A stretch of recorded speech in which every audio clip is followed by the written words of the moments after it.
Okay, so here's the deal. I love this light novel like very few things in life, and I think that it's a great shame that the anime omitted certain scenes from the chapter Daily Winter Life. So I don't want you guys who are anime only to be deprived of the beauty that is this light novel. So I'm just gonna do this, and if for some reason J Novel Club wants me to take it down, I will happily take it down because I don't want to harm the livelihood of the people that are behind this great content. All I want is to bring attention to the beauty of this light novel. Please don't sue me, please don't yell at me. I'm not even gonna monetize this video, I'm not making any money. It's just sharing the love of this wonderful light novel.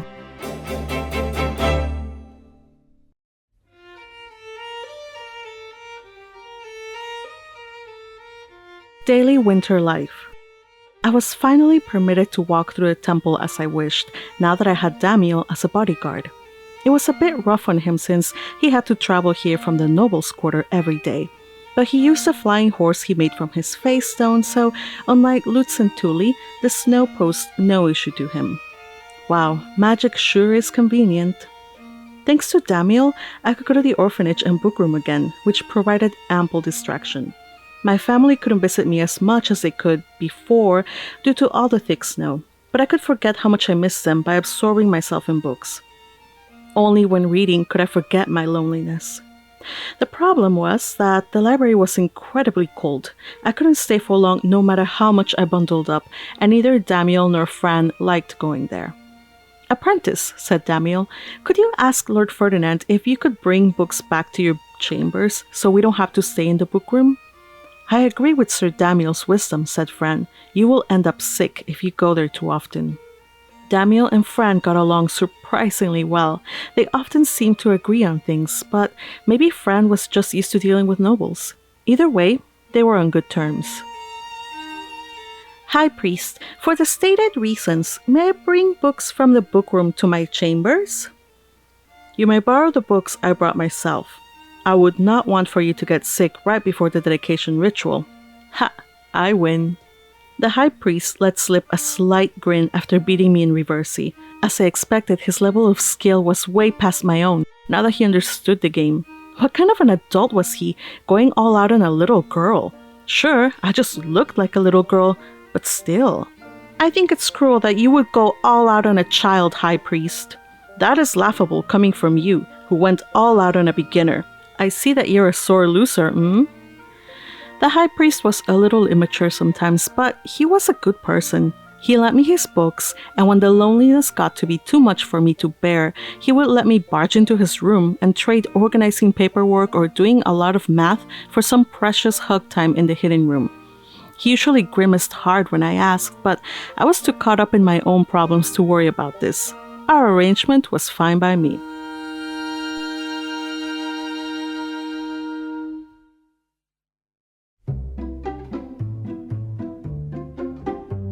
"Morning, mine. How have you been?" asked Tuli. "You've not been sleeping all day, are you?" questioned Lutz. Tuli and Lutz came to visit me on a day that was less snowy than usual. Tuli was in the middle of working hard to learn her letters. She brought her children's Bible, as these were being used as textbooks in the temple school, as well as her stone slate and pen so that she could study with other kids in the orphanage. Lutz was literate and knew math, so he checked up on the winter handiwork, taught the kids along with the Grey Priests, and instructed Gil on how to write reports on the workshop's production. "Who are those two, apprentice?" "Sir Damiel, that's my older sister Tuli, and my friend Lutz. They come here a lot when it's not winter, so make sure you remember them." I introduced Damiel to Tuli and Lutz. They looked up at him, mouths agape. "Tuli, Lutz, this is Sir Damiel. He's serving as my bodyguard for now. I called him Sir because he's from the Knight's Order." "The Knight's Order? Wow, that's awesome! A noble is guarding you, mine?" They both looked at Damiel, sparkling with excitement and envy, which threw him off a little. "Apprentice, what should I do at times like this?" "Just smile, I think." Damiel forced a stiff smile onto his face, dealing with Tuli and Lutz as best as he could. I later heard that Damiel, having rarely left the noble's quarter in which he was raised, had barely interacted with commoners before. And while he had an older brother, he had no younger siblings and so wasn't sure how to deal with little kids. On top of all that, his family was so low in status within noble society that nobody had ever looked at him with envy before. "Okay, mine. I have to go to the orphanage with Lutz," said Tuli, patting my arms, which were wrapped around her. I just shook my head, squeezing harder. "I'll go with you today. The high priest said I can walk around the temple now that Sir Daniel's with me, and I've been wondering how the temple school is holding up." I had been stuck in my chambers even though Lutz and Tuli came to see me, but now I could go to the orphanage with them. And so I did, heading to the orphanage dining hall with Rosina and Daniel in tow. An apprentice shrine maiden is serving as a director orphanage? There really is a shortage of manpower here. Yes, there simply aren't enough blue priests. The high priest has enough on his hands, and I took on his role in hopes of helping him. Though I'm really just a director in name only. There was no need for me to explain that I had stuck my nose into the temple affairs uninvited and ended up in the role after getting in way over my head. What mattered was that when something important happened in the orphanage, it was the high priest who signed off on it. At best, I was just bureaucratic middlewoman who managed the orphanage's daily affairs. "You must be pretty talented if you're helping Lord Ferdinand with his work," sighed Daniel. He told me that when the high priest had been in the Knight's Order, he was hard on those who lacked talent, giving extra work to those lagging behind the others, and ultimately cutting off anyone who couldn't keep up. Some people even came to think of him as a monster. Considering how those in the temple assigned to be his attendants either became first class at their jobs or were let go, it seemed that his intense method of training was still going on today. But I've heard from Fran that the high priest only sets work that he thinks the person would be capable of, albeit with a little perseverance. Being able to keep up with that work is proof you've got talent. He's never even given me work to do before. I don't think he even knew I existed, since I was just some lay noble apprentice back in the day. Daniel murmured about how he wished the high priest would give him work as well, so I decided to ask the high priest to do so the next time I saw him. I was sure he would delight in giving someone work to do. "Welcome, Lutz, Tuli. Oh, and Rosina, I see Sister Mine is with you." Wilma greeted us with a smile, but then froze in place the second she saw Daniel. She looked at me with tearful eyes trembling a little. "Sister Mine, who might this finely dressed gentleman be?" "He's a knight serving as my bodyguard. He's very kind and serious about his work and won't mistreat the women or the kids here. Right, Sir Daniel?" "Of course.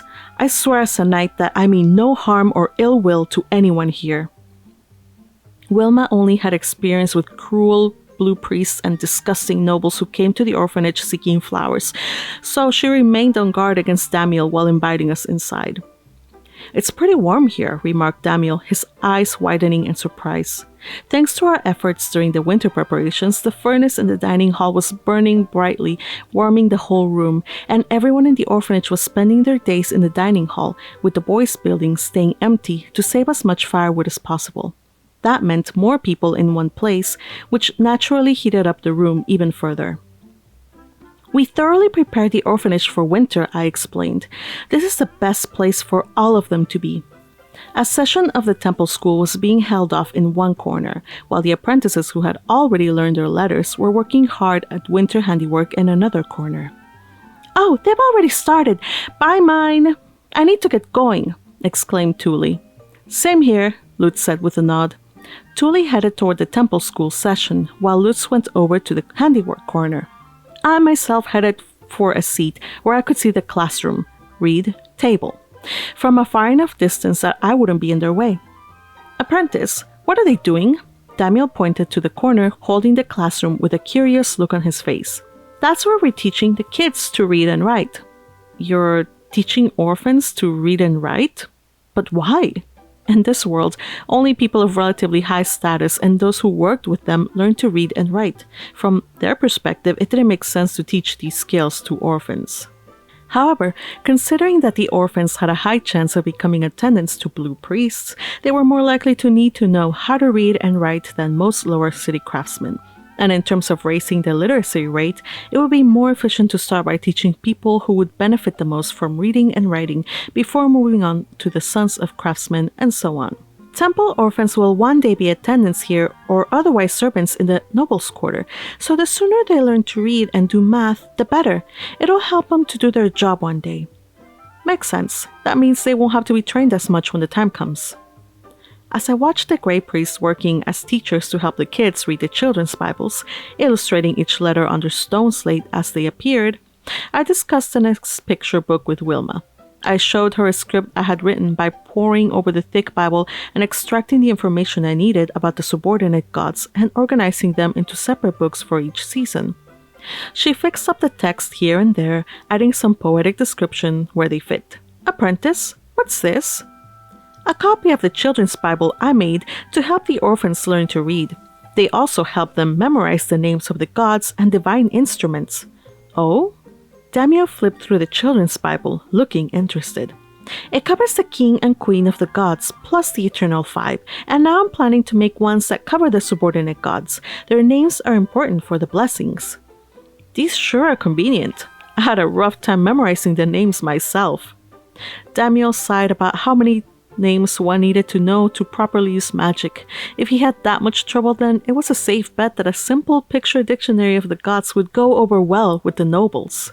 I smiled to myself, mentally calculating the profit waiting for me now that I had a noble's endorsement. Want to play Karuta with us, Wilma? Asked an orphan. Certainly. Sister mine, would you like to join? It seemed that it was standard procedure to play Karuta after studying their textbooks, as the Karuta cards were already laid out on the floor. Tuli was staring at some of them with her face scrunched up. Tuli, might something be bothering you by chance? While outside of my chambers, I maintained my rich girl manner of speaking even when talking to Lutz and Tuli. I had been instructed to do so by Fran and Rosina, so despite how unnatural it felt, I forced myself to be extremely formal with Tuli.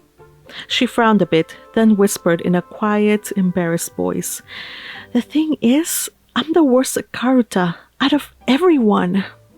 The kids in the orphanage had been playing Karuta together ever since I gave a set to Gil, so even if they didn't know the letters, they had the art memorized. Tuli, on the other hand, didn't know her letters very well, and it was hard for her to get used to all the religious symbolism. She was on an entirely different playing field from the orphanage kids. They played every day, whereas she could only come and play when the snow wasn't so bad. Practice is important, and all you can do is try until you master it. Might I suggest focusing on just the gods within the textbook? Wilma had drawn the art for both the Karuta and the textbook, and both were focused on the exact same subjects. If she couldn't win at Karuta until she memorized them all, she might as well start by focusing on the ones that she had mostly memorized already to give her a head start. I'll do my best.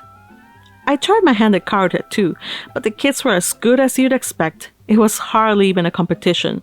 Also, some of the apprentices were close to coming of age, and if you ask me, it wasn't fair that their arms were so much longer than mine. Noon passed, and it was time for Tuli's sewing class. It consisted mainly of girls, as she taught them how to make simple repairs. She had taught the class enough times that she was already a good teacher. The orphans could repair their frayed sleeves, and although they were still wearing second-hand clothing, it all looked a lot better than it did before. "Oh, Gil, where are you off to in such thick clothes?" I could see a crowd of boys centered around Gil, all of them wearing thick clothing. There may not have been a blizzard outside, but it was still snowing a little. Lutz told us to get the workshop ready for Peru gathering. It was customary to go Peru gathering on clear winter days. Preparing to leave so early in the morning was a challenge, so it seemed they were being proactive and getting things ready ahead of time. In that case, prepare well so you may gather many Perus. Yeah! Naturally, it was the first time any of the children were going Peru gathering. That said, with so many kids on the loose, they were sure to get a lot of them. I was looking forward to seeing just how many they could get. After I watched the boys run off to the workshop to prepare, I heard Tuli let out a sigh. We won't get many Perus this year since Mom can't go. I was out of the equation as always. Mom was too pregnant to climb any trees, and Dad worked enough days of the week that there was no guarantee he'd be available. Tuli was all on her own, and she had a feeling there wouldn't be any sweets waiting for her this winter. Tuli, were you not going to accompany the orphanage children? I had anticipated giving you our family's share of Perus as thanks. It would be a bit much to expect Lutz to lead all the kids by himself. My plan was for Tuli to help, with her payment being our family's share of Perus. That sounds great! Tuli exclaimed, her eyes glistening. Whew, I was sure I'd have to last the whole winter without any Peru cakes. It had become tradition in our home to get juice from the Perus, remove the oil, and bake the Peru cakes from the leftovers. I intended to do the same in the orphanage this year, which was why I had bought large metal pans. What are Perus, apprentice? Damiel looked curious, having no idea what we were talking about. It seemed that nobles didn't go Peru hunting. The thought of a noble trying to climb a tree made me smile. Their droopy sleeves would totally get in the way. They are fruit that can only be picked from trees in the morning of clear winter days. Their sweetness is renowned in the lower city. Sister mine, are Perus really that sweet? The kids who had been surrounding Wilma heard the magic word sweet and gathered around me, eyes shining with anticipation. There were so many mouths to feed in the orphanage that they rarely got to eat anything sweet, so the thought of sweet Perus was practically making them drool. Oh yes, they are quite sweet indeed. I am ever so fond of them. Wow, I can't wait! Take us too, Tuli! The kids pressed forward, wanting to go with Lutz and Tuli. She smiled at all of them. We can all go together, but we have to go to the forest super early, so you'll need to wake up really early too. Can you do that? Yes, we can do it!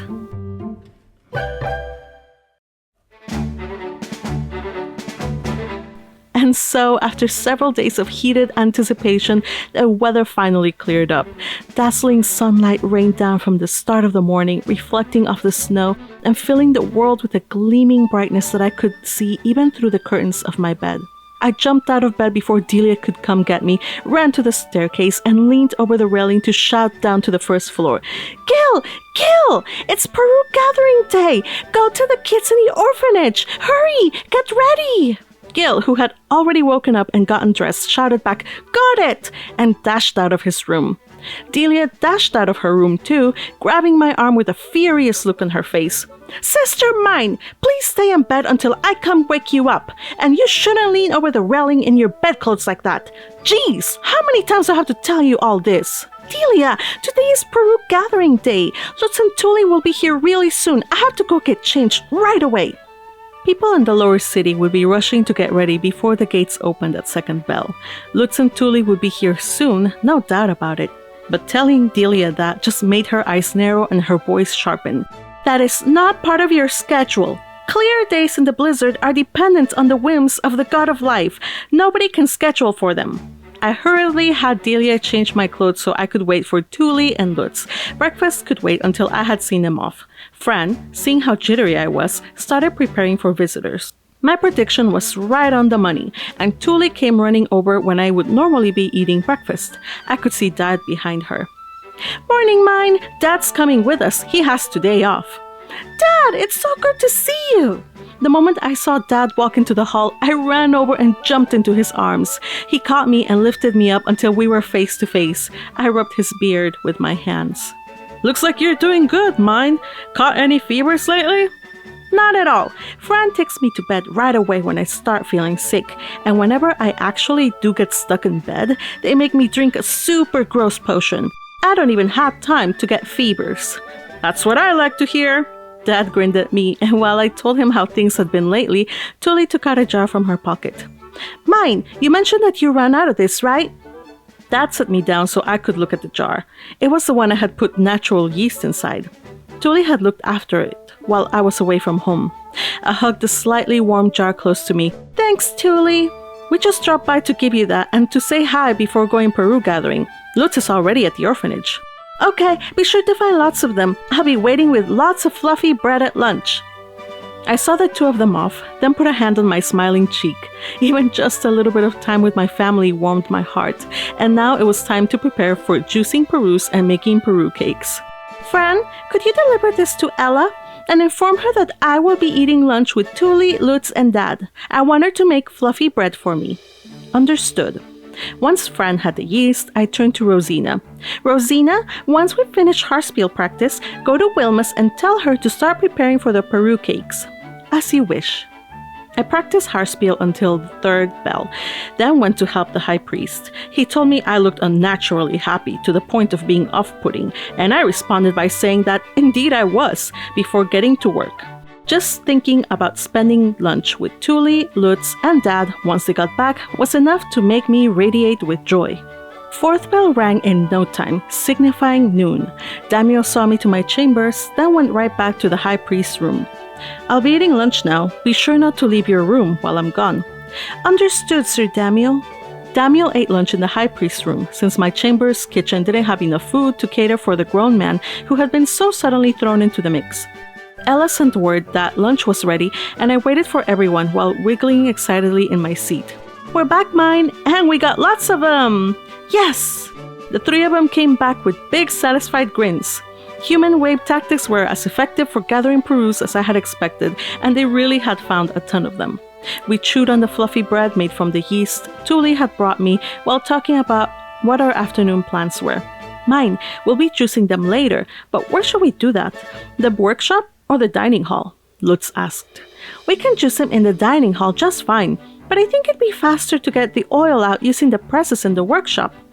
The workshop had presses meant for getting water out of paper, and with Dad and the Grey Priest helping, we wouldn't need to squash the Perus with hammers before getting the oil out. But my suggestion made Lutz hesitate. Perus are pretty hard when they're cold, so I get the feeling just using hammers in the warm dining hall will work out better. Yeah, and with that many people, we might as well do it all in the dining hall, if we've got the hammers for it.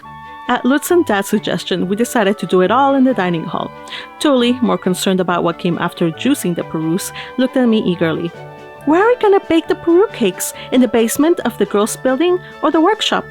I was planning on using the basement. If Ella learned about them and spread the recipe through the city, everyone feeding their animals with Peru leftovers would be in trouble, right?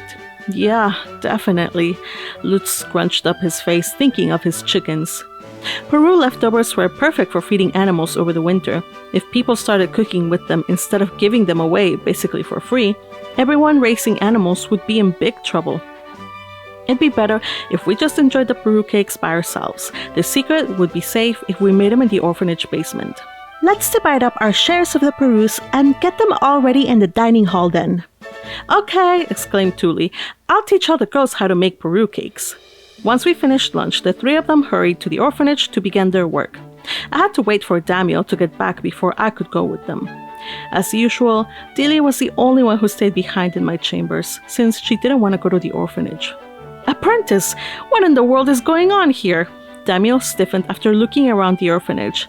In one corner, there were kids poking holes into the fruit and pouring the white juice inside into cups, while in another, several Grey Priests were violently crushing the juiced fruits with hammers. To someone not familiar with Perus, it certainly was a bizarre sight. We're getting the fruit juice out of Perus and hammering the juiced fruit over there to get the oil out. The leftovers at the end make delightful sweets, and I'm sure the girls are hard at work cooking them in the basement. Tuli's lesson must have been going well, judging by the sweet, fluffy scent wafting up from the basement. They should be making buttered Peru cakes, mixing the goat milk and the eggs I had asked Wilma to get that morning with Peru juice. I closed my eyes and inhaled deeply, filling my nose with the sweet scent. Not long after I asked Rosina and Fran to prepare the plates, Tuli came walking up the stairs with a Peru cake stacked plate. Oh, you're already here? Perfect! We're already cooking lots of them. Behind Tuli was another apprentice carrying a plate likewise stacked with Peru cakes. They both set their plates down in front of me. You keep watch, mine. Make sure nobody grabs any before they're all done, said Tuli, and I nodded with a smile. There was nobody in the orphanage who would risk taking food from an apprentice Blueshine maiden without permission. At the very least, they knew they wouldn't get to eat any more after the first one. Wow, it smells so nice! I want to have one! A few of the kids who had been juicing the Perus rushed over after smelling the Peru cakes. No eating until all the work is done. Remember, those who don't work, don't eat. My reminder sent the kids hurrying back to their workplaces, and amid their footsteps, I heard a hard swallow come from behind me. I turned around on instinct and saw Damiel staring at the Peru cakes. What are those, apprentice? It was written on his face that he wanted to eat one. I would have thought that, as a noble, he had sugar and could eat sweets with some regularity, so I could only guess that he was just interested in trying something new. Peru cakes, made from Perus. This must be your first time seeing them if you hadn't had Perus before. Would you like to eat them with us? Well, I am a little interested in what the people eat here, given that I'll be coming here fairly often from now on. Once all the Perus were finished, the girls and the children brought the juice, oil, and leftovers to the basement, while the boys took the tools they had used back to the boys' building. Fran and Rosina split up the Peru cakes and began distributing them to the kids, who were lined up with plates in hand. I asked Gil to give a Peru cake to Delia and set aside plates for the kids who had been helping Ella in my chamber's kitchen. Everyone was sitting in the dining hall with plates in front of them. Fran had set plates and silverware taken from my chambers in front of me and Daniel. Now let us pray. At my words, the children all crossed their arms in front of their chests and began their pre-meal prayer. Almighty King and Queen of the endless skies, who doth grace us with thousands upon thousands of lives to consume, Almighty Eternal Five, who rule the mortal realm, I offer thanks and prayers to thee, and do partake in the meal so graciously provided. Dad and Tuli listened to the smoothly said prayer with dazed looks on their faces. It was the same prayer I had memorized myself. I glanced at Daniel and saw that he too was stating the prayer without any hesitation. It seemed that nobles had to say the same prayers. After finishing the prayer, the kids began shoving the Peru cakes into their mouths like it was a race. I took a bite myself while watching on. Wow, so good! So sweet! The children let out cries of joy as they tucked into the delicious treat, but Daniel instead froze beside me. He swallowed, his eyes wide open. Apprentice, does everyone in the lower city eat these? They do not. This is a special treat, just for us. Do you like it? I asked. Daniel let out a low sigh. It's way too good. Is it just me, or are the kids here living like nobles? They're eating sweets like these and learning to read and write. This is an orphanage. I imagine they live nothing like nobles. They gathered these Perus themselves from a snowy forest early in the morning. They can only be gathered on the morning of sunny winter days, and they aren't sold anywhere. Daniel continued eating his Peru cake with a stunned look on his face, and from then on, he always made a point to go to the orphanage on sunny winter days. It seemed that he quite liked Peru cakes. And he wasn't the only one. Everyone in the orphanage loved them. Sister mine, these are delicious. When will the next sunny day come? There are still plenty of Peru leftovers, I replied, so we can make more later. And the leftovers can be used for other recipes too, so please look forward to those. As a result of me teaching Wilma and the other orphanage cooks the Peru cake recipe I had taught Lutz's family, the battle for Perus in the orphanage became more intense than ever.